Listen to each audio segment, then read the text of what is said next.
बहुत आभार माननीय प्रधानमंत्री महोदय का। और आप सभी को पुनः बहुत बहुत बधाई देवियों सज्जनों। हम सब इस बात को बहुत गहराई से महसूस करते हैं हमेशा कि हर किसी का अपना एक सपना होता है कि उसका अपना घर हो, उसकी अपनी छत हो। और आज 3 लाख से भी अधिक परिवारों का अपने घर का सपना माननीय प्रधानमंत्री महोदय के करकमलों से यहाँ पूरा हुआ है। आज यहाँ माननीय प्रधानमंत्री महोदय ऐसे 3 हितग्राहियों को प्रतीक रूप में उनके घर की चाबी भेंट करेंगे। ये उनके खुशियों की चाबी होगी जो आज प्रधानमंत्री महोदय प्रधानमंत्री आवास योजना ग्रामीण के अंतर्गत ये भेंट करेंगे जो घर मिले हैं। इस क्रम में सबसे पहले मैं आमंत्रित कर रहा हूं ग्राम पंचायत सिंगनपुरी, जिला कबीरधाम के निवासी दल्लूराम बैगा जी को, जो कि बोड़ला पंचायत में वहां जो गांव है वहां के रहने वाले हैं। विशेष रूप से कमजोर जनजातीय वर्ग यानी पीवीटीजी से आपका संबंध है। आप सबकी तरफ से करतल ध्वनि के साथ तालियों की आवाज मंच तक आनी चाहिए।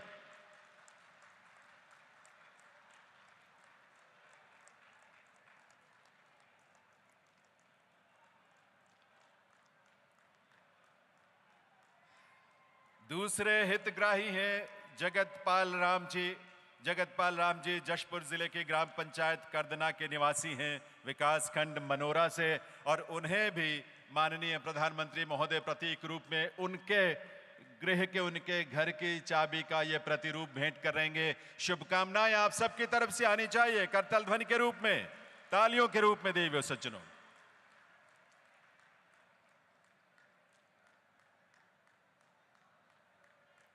इन सब के लिए यह अविस्मरणीय अवसर है ये।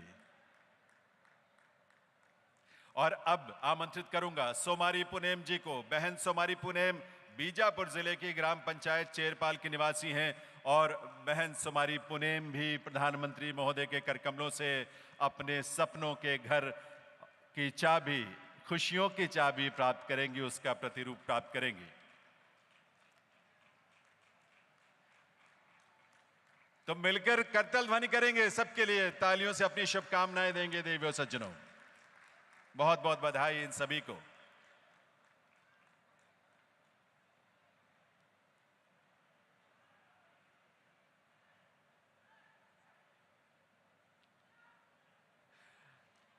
आज माननीय प्रधानमंत्री महोदय अभनपुर रायपुर रेल सेक्शन पर मेमो ट्रेन सेवा को भी हरी झंडी दिखाकर इसका शुभारंभ करने वाले हैं।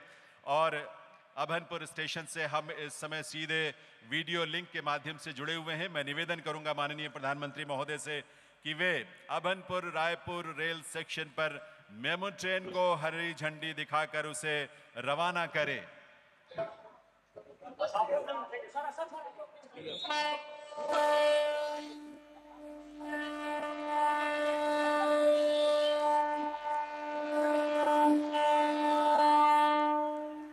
अभनपुर से ये ट्रेन रवाना हुई है। आपकी तरफ से तालियों की आवाज जरूर आनी चाहिए। सबके तरफ, हर देश के कोने कोने तक ये आवाज पहुंचनी चाहिए आपकी करतल ध्वनि के रूप में। बहुत बहुत आभार माननीय प्रधानमंत्री महोदय का। देवियों सज्जनों, आप सभी को बहुत सारी बधाई, शुभकामनाएं। देवियों सज्जनों, स्वतंत्र भारत के इतिहास में वर्ष 2014 सदैव स्वर्णिम अक्षरों में लिखा जाएगा, अंकित होगा, क्योंकि यही वो वर्ष था जब एक युगदृष्टा नेतृत्व ने प्रधानमंत्री के रूप में इस देश की बागडोर संभाली थी। और बीते 10.5 वर्ष इस देश के लिए पुनर्जागरण का, पुनरुत्थान का, नवनिर्माण का काल रहा है। और विकसित भारत की यात्रा बिना रुके, बिना थमे लगातार आगे बढ़ रही है, जिसमें विकसित छत्तीसगढ़ का संकल्प भी शामिल है। आइए विकसित भारत के ऐसे शिल्पी, देश के ही नहीं दुनिया के सर्वाधिक लोकप्रिय नेता माननीय प्रधानमंत्री श्री नरेंद्र मोदी जी से विनम्र अनुरोध करें आपकी करतल ध्वनि के साथ कि वे इस अवसर पर अपने संबोधन से हम सबका मार्गदर्शन करें। माननीय प्रधानमंत्री महोदय।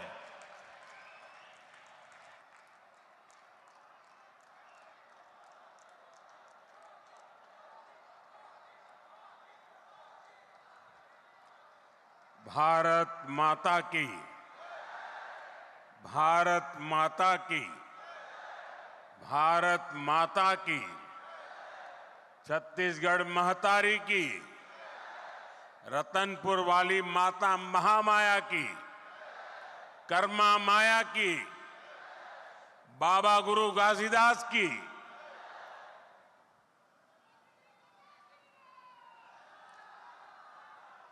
जम्मू संगी साथी जहूरिया महतारी दीदी बहनी आओ सियान जवान मनला जय जोहार। छत्तीसगढ़ के राज्यपाल श्रीमान रामेन डेका जी, यहां के लोकप्रिय और ऊर्जावान मुख्यमंत्री श्री विष्णुदेव साय जी, केंद्रीय मंत्रिमंडल के मेरे साथी मनोहर लाल जी, इसी क्षेत्र के सांसद और केंद्र में मंत्री तोखन साहू जी, छत्तीसगढ़ विधानसभा के स्पीकर मेरे परम मित्र रमन सिंह जी, उप मुख्यमंत्री विजय शर्मा जी, अरुण साव जी, छत्तीसगढ़ सरकार के सभी मंत्रीगण, सांसदगण और विधायकगण और दूर दूर से यहां आए मेरे भाई और बहनों, आज से नववर्ष शुरू हो रहा है। आज पहला नवरात्र है और ये तो माता महामाया की धरती है। छत्तीसगढ़ माता कौशल्या का मायका है। ऐसे में मातृशक्ति के लिए समर्पित ये 9 दिन छत्तीसगढ़ के लिए बहुत ही विशेष रहते हैं और मेरा परम सौभाग्य है कि नवरात्र के पहले दिन मैं यहां पहुंचा हूं। अभी कुछ ही दिन पहले भक्त शिरोमणि माता कर्मा के नाम पर डाक टिकट भी जारी हुआ है। मैं आप सभी को इसकी बधाई देता हूं। साथियों, नवरात्र का ये पर्व राम नवमी के उत्सव के साथ संपन्न होगा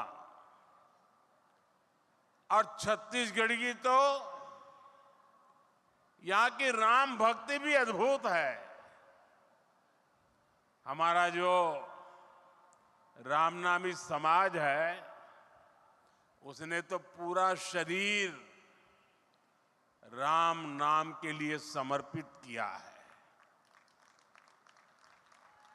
मैं प्रभु राम के ननिहाल वालों को, आप सभी साथियों को बहुत बहुत शुभकामनाएं देता हूं। जय श्री राम। साथियों, आज के इस पावन दिवस पर मुझे मोहभट्टा स्वयंभू शिवलिंग महादेव के आशीर्वाद से छत्तीसगढ़ के विकास को और गति देने का अवसर मिला है। थोड़ी देर पहले 33,700 करोड़ रुपए से अधिक की परियोजनाओं का शिलान्यास और लोकार्पण हुआ है। इसमें गरीबों के घर है, स्कूल है, रोड है, रेल है, बिजली है, गैस की पाइपलाइन है, यानी ये सारे प्रोजेक्ट छत्तीसगढ़ के नागरिकों को सुविधा देने वाले हैं। यहां नौजवानों के लिए नए रोजगार बनाने वाले हैं। आप सभी को इन विकास कार्यों के लिए बहुत बहुत बधाई। साथियों, हमारी परंपरा में किसी को भी आश्रय देना एक बहुत बड़ा पुण्य माना जाता है। लेकिन जब किसी के घर का सपना पूरा होता है तो उससे बड़ा आनंद भला क्या हो सकता है। आज नवरात्र के शुभ दिन, नववर्ष पर छत्तीसगढ़ के 3 लाख गरीब परिवार अपने नए घर में गृह प्रवेश कर रहे हैं। मुझे अभी यहां 3 लाभार्थियों से मिलने का अवसर मिला और मैं देख रहा था उनके चेहरे पर खुशी नहीं समा रही थी और वो मां तो अपने आनंद रोक ही नहीं पा रही थी।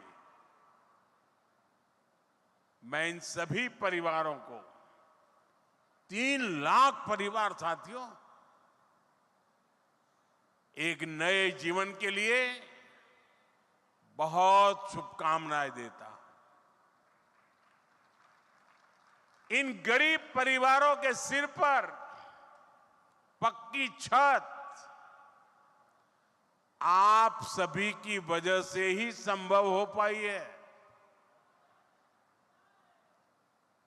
ये मैं इसलिए कह रहा हूं क्योंकि आपने मोदी की गारंटी पर भरोसा किया।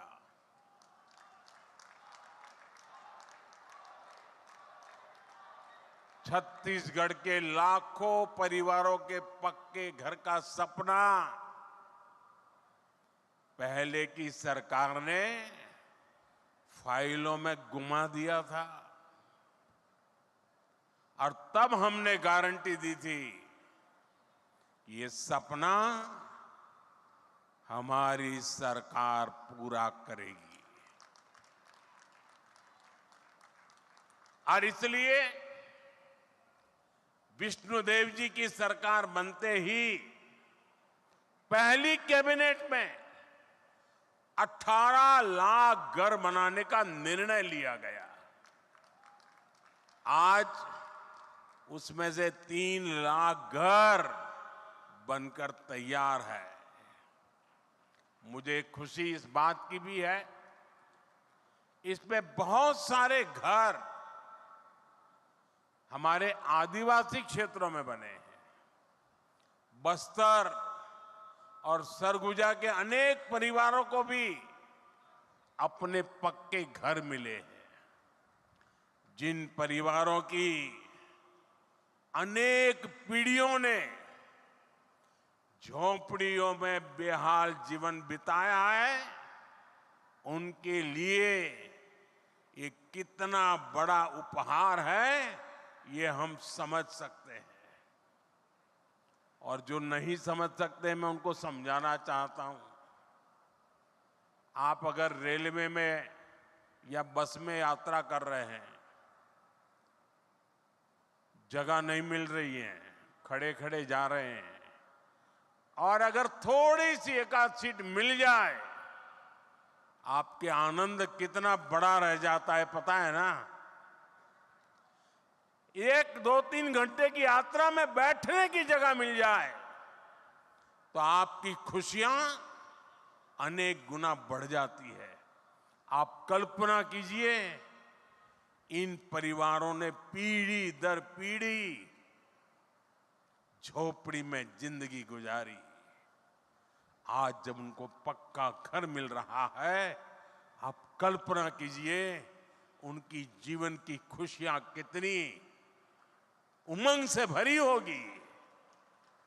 और जब ये सोचता हूं, ये देखता हूं, मुझे भी नई ऊर्जा मिलती है। देशवासियों के लिए रात दिन काम करने का मन मजबूत हो जाता है। साथियों, इन घरों को बनाने के लिए भले ही सरकार ने मदद दी है, लेकिन घर कैसा बनेगा ये सरकार ने नहीं, हर लाभार्थी ने खुद तय किया है। ये आपके सपनों का घर है और हमारी सरकार सिर्फ 4 दीवारें नहीं बनाती, इन घरों में रहने वालों की जिंदगी भी बनाती है। इन घरों को टॉयलेट, बिजली, उज्ज्वला की गैस, नल से जल, सभी सुविधाओं से जोड़ने का प्रयास है। यहां मैं देख रहा हूं कि बहुत बड़ी संख्या में माताएं बहनें आई है। ये जो पक्के घर मिले हैं, इनमें से अधिकतर की मालिक हमारी माताएं बहनें ही है। हजारों ऐसी बहनें हैं जिनके नाम पर पहली बार कोई संपत्ति रजिस्टर हुई है। मेरी माताओं बहनों, आपके चेहरे की ये खुशी, आपका ये आशीर्वाद, ये मेरी बहुत बड़ी पूंजी है। साथियों, जब इतने सारे घर बनते हैं, लाखों की संख्या में घर बनते हैं, तो इससे एक और बड़ा काम होता है।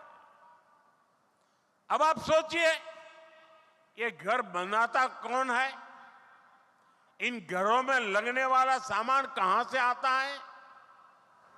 ये छुटपुट का सामान कोई दिल्ली मुंबई से थोड़ा आता है। जब इतने सारे घर बनते हैं तो गांव में हमारे राजमिस्त्री, रानी मिस्त्री, श्रमिक साथी, सभी को काम मिलता है और जो सामान आता है उसका फायदा भी तो स्थानीय छोटे छोटे दुकानदारों को होता है। जो गाड़ी में, ट्रक में सामान लाते हैं उनको होता है।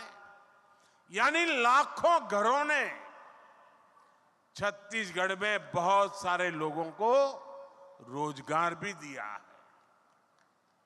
साथियों, भाजपा सरकार छत्तीसगढ़ के लोगों से किए गए हर वादे को पूरा कर रही है।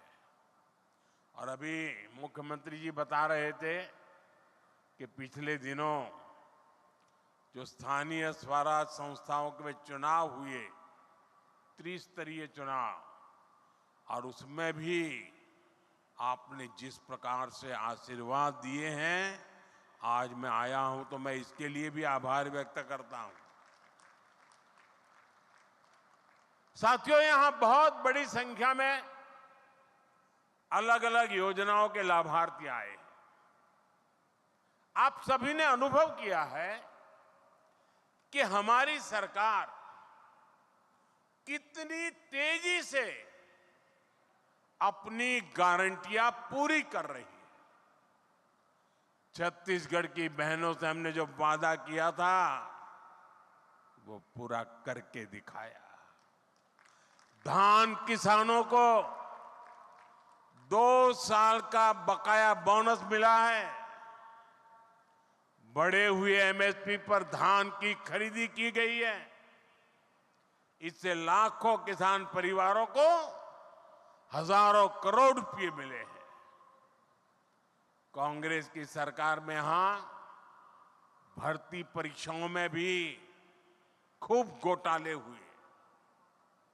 भाजपा सरकार ने भर्ती परीक्षाओं में हुए घोटालों को लेकर जांच बिठाई है और हमारी सरकार पूरी पारदर्शिता के साथ परीक्षाएं करवा रही है। इन ईमानदार प्रयासों का नतीजा है कि भाजपा पर जनता का भरोसा बढ़ता जा रहा है। विधानसभा और लोकसभा चुनाव के बाद अब निकाय चुनाव में भी यहां भाजपा का परचम लहराया है। छत्तीसगढ़ की जनता भाजपा के सरकार के प्रयासों को अपना भरपूर समर्थन दे रही है। साथियों, छत्तीसगढ़ को राज्य बने 25 साल हो रहे हैं। ये वर्ष छत्तीसगढ़ का रजत जयंती वर्ष है।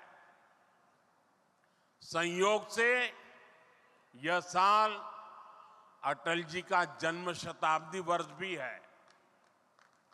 छत्तीसगढ़ सरकार 2025 को अटल निर्माण वर्ष के रूप में मना रही है।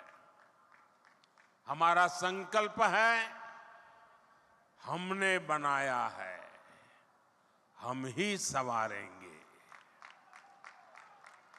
आज इंफ्रास्ट्रक्चर के जितने भी प्रोजेक्ट्स का शिलान्यास और लोकार्पण हुआ है, वो इसी संकल्प का हिस्सा है। साथियों, छत्तीसगढ़ को अलग राज्य इसलिए बनाना पड़ा था क्योंकि यहां विकास का लाभ नहीं पहुंच पा रहा था। कांग्रेस के राज में यहां विकास का काम नहीं हो पाता था, और जो काम होते भी थे उसमें कांग्रेस वाले घोटाले कर देते थे। कांग्रेस को कभी आपकी चिंता नहीं रही। आपके जीवन की, आपकी सुविधाओं की, आपके बच्चों की चिंता हमने की है। हम विकास की योजनाओं को छत्तीसगढ़ के गांव-गांव तक ले जा रहे हैं। वहां एक बेटी कोई पेंटिंग बना के लाई है, बेचारी कब से हाथ ऊपर रख के खड़ी है। मैं जरा सिक्योरिटी वालों से कहूंगा उस बेटी को जरा पीछे बेटा नाम पता लिख देना, मैं आपको चिट्ठी भेजूंगा, जरा इसको कोई कलेक्ट करके मेरे तक पहुंचा दे।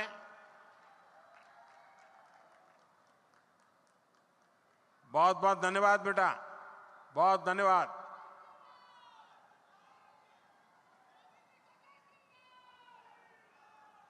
आज आप देखिए, यहां दूर सुदूर के आदिवासी क्षेत्रों में भी अच्छी सड़कें पहुंच रही हैं। कई इलाकों में पहली बार ट्रेन पहुंच रही है। अभी मैंने यहां एक ट्रेन को हरी झंडी दिखाई है। अब यहां कहीं पहली बार बिजली पहुंच रही है, कहीं पाइप से पानी पहली बार पहुंच रहा है, कहीं नया मोबाइल टावर पहली बार लग रहा है, नए स्कूल, कॉलेज, अस्पताल बन रहे हैं। यानी हमारे छत्तीसगढ़ की तस्वीर भी बदल रही है, तकदीर भी बदल रही है। साथियों, छत्तीसगढ़ देश के उन राज्यों में शामिल हो गया है जहां 100% 100% रेल नेटवर्क बिजली से चलने लगा है। यह बहुत बड़ी उपलब्धि है। छत्तीसगढ़ में इस समय करीब 40,000 करोड़ रुपए के रेल प्रोजेक्ट पर काम चल रहा है। इस साल के बजट में भी छत्तीसगढ़ के लिए 7,000 करोड़ रुपए की व्यवस्था की गई है। इससे छत्तीसगढ़ के अनेक क्षेत्रों में अच्छी रेल कनेक्टिविटी की मांग पूरी होगी। इससे आसपास के राज्यों से कनेक्टिविटी भी बेहतर होगी। साथियों, विकास के लिए बजट के साथ साथ नेक नियत भी जरूरी है। अगर कांग्रेस की तरह मन और मस्तिष्क में बेईमानी भरी हो तो बड़े से बड़े खजाने भी खाली हो जाते हैं। यही स्थिति हमने कांग्रेस के शासन के दौरान देखी है। इस कारण आदिवासी अंचलों तक विकास नहीं पहुंच पाया। हमारे सामने कोयले का उदाहरण है।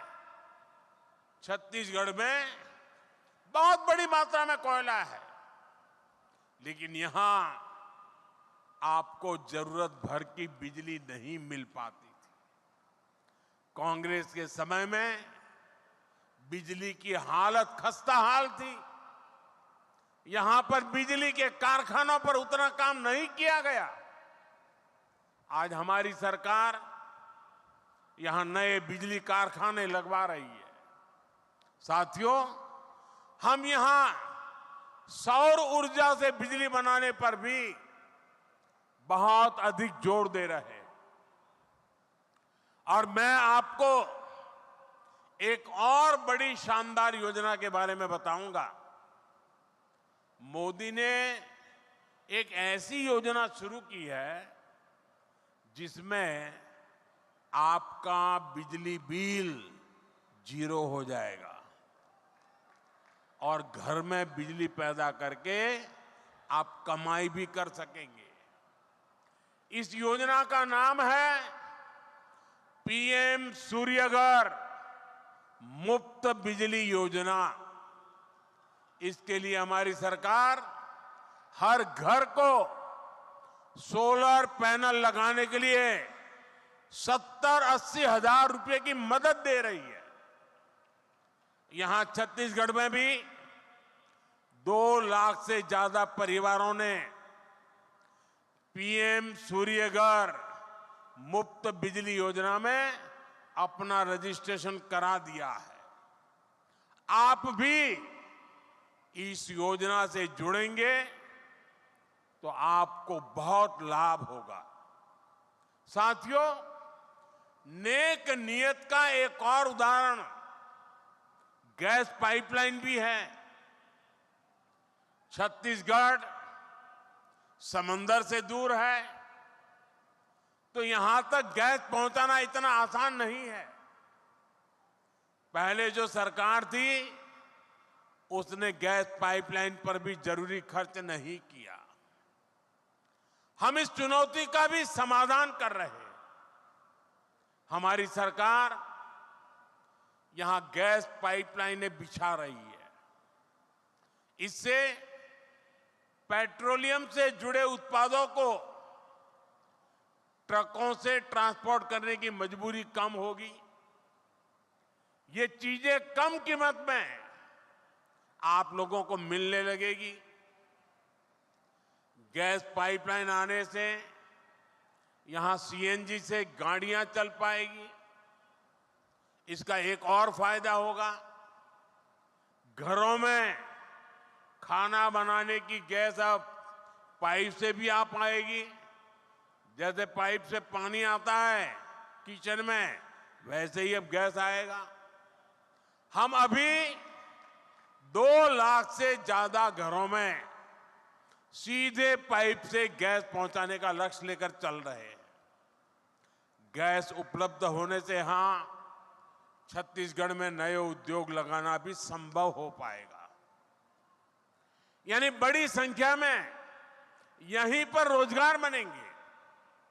साथियों, बीते दशकों में कांग्रेस की नीतियों की वजह से छत्तीसगढ़ सहित देश के अनेक राज्यों में नक्सलवाद को बढ़ावा मिला। देश में जहां जहां अभाव रहा, जो क्षेत्र विकास से पीछे रहे, वहां वहां नक्सलवाद फलता फूलता रहा। लेकिन जिस दल ने 60 साल सरकार चलाई, उसने क्या किया? उसने ऐसे जिलों को पिछड़ा घोषित कर अपनी जिम्मेदारी से मुंह मोड़ लिया। हमारे नौजवानों की अनेक पीढ़ियां खप गई। अनेक माताओं ने अपने लाडले खो दिए। अनेक बहनों ने अपना भाई खो दिया। साथियों, उस समय की सरकारों की ये उदासीनता, ये आग में घी डालने जैसा था। आपने तो खुद सहा है, देखा है। छत्तीसगढ़ में कितने ही जिलों में सबसे पिछड़े आदिवासी परिवार रहते थे। उनकी कांग्रेस सरकार ने कभी सूध नहीं ली। हमने गरीब आदिवासियों के शौचालय की चिंता की, स्वच्छ भारत अभियान चलाया। हमने गरीब आदिवासियों के इलाज की चिंता की।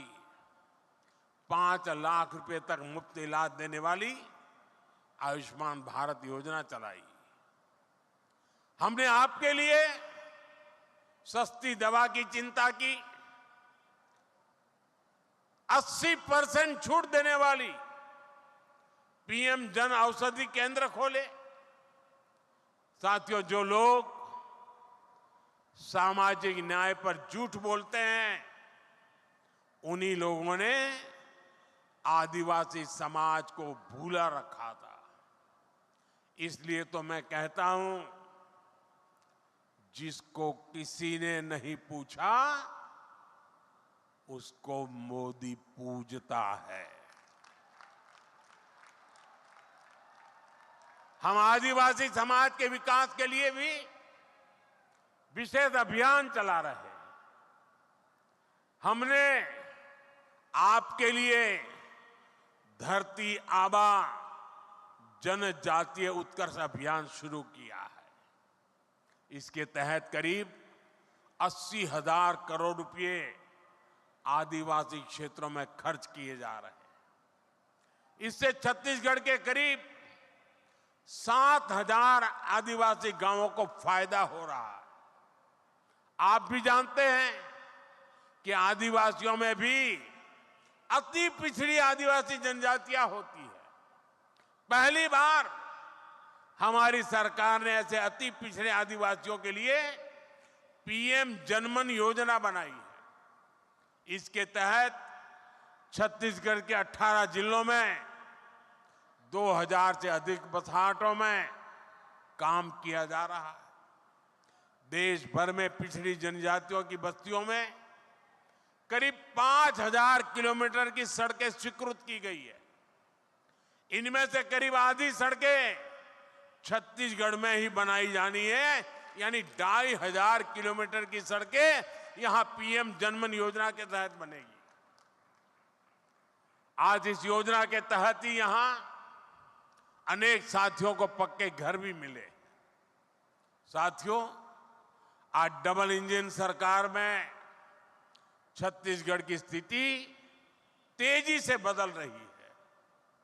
जब सुकमा जिले के एक स्वास्थ्य केंद्र को राष्ट्रीय गुणवत्ता प्रमाण पत्र मिलता है, तो नया विश्वास जगता है।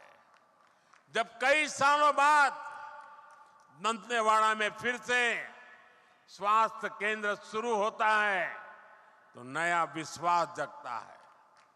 ऐसे ही प्रयासों के कारण नक्सल प्रभावित क्षेत्रों में स्थायी शांति का नया दौर नजर आ रहा है। अभी दिसंबर में जब मन की बात हुई, तो मैंने बस्तर ओलंपिक की चर्चा की थी। आपने भी वो मन की बात जरूर सुना होगा। बस्तर ओलंपिक में जिस प्रकार हजारों नौजवानों ने हिस्सा लिया, वो छत्तीसगढ़ में आ रहे बदलाव का प्रमाण है। साथियों, मैं छत्तीसगढ़ के नौजवानों का एक शानदार भविष्य अपनी आंखों के सामने देख रहा हूं। छत्तीसगढ़ जिस प्रकार नई शिक्षा नीति को लागू कर रहा है, वो बहुत ही शानदार काम हो रहा है। देश भर में 12,000 से अधिक आधुनिक पीएम श्री स्कूल शुरू हो चुके हैं। इनमें से करीब 350 छत्तीसगढ़ में है। ये पीएम श्री स्कूल दूसरे स्कूलों के लिए आदर्श बनेंगे। इससे राज्य की पूरी शिक्षा व्यवस्था का स्तर ऊपर उठेगा। छत्तीसगढ़ में दर्जनों एकलव्य मॉडल स्कूल पहले से ही शानदार काम कर रहे हैं। नक्सल प्रभावित इलाकों में भी अनेक स्कूल फिर से शुरू किए गए हैं। आज छत्तीसगढ़ में विद्या समीक्षा केंद्र की भी शुरुआत हुई है। यह भी देश की शिक्षा व्यवस्था में एक बड़ा कदम है। इससे स्कूलों में शिक्षा का स्तर और अच्छा होगा। क्लास में शिक्षकों की, विद्यार्थियों की रियल टाइम में मदद भी हो पाएगी। साथियों, हमने आपसे किया एक और वायदा पूरा किया है। नई राष्ट्रीय शिक्षा नीति के तहत यहां हिंदी में भी मेडिकल और इंजीनियरिंग की पढ़ाई शुरू हो रही है। अब मेरे गांव, गरीब आदिवासी परिवार के युवाओं के सपनों को पूरा करने में भाषा कोई बाधा नहीं बनेगी। साथियों, बीते वर्षों में मेरे मित्र रमन सिंह जी ने जो मजबूत नींव रखी थी, उसे वर्तमान सरकार और सशक्त कर रही है। आने वाले 25 वर्षों में हमें इस नींव पर विकास की एक भव्य इमारत बनाना है। छत्तीसगढ़ संस्थानों से भरपूर है। छत्तीसगढ़ सपनों से भरपूर है। छत्तीसगढ़ सामर्थ्य से भरपूर है।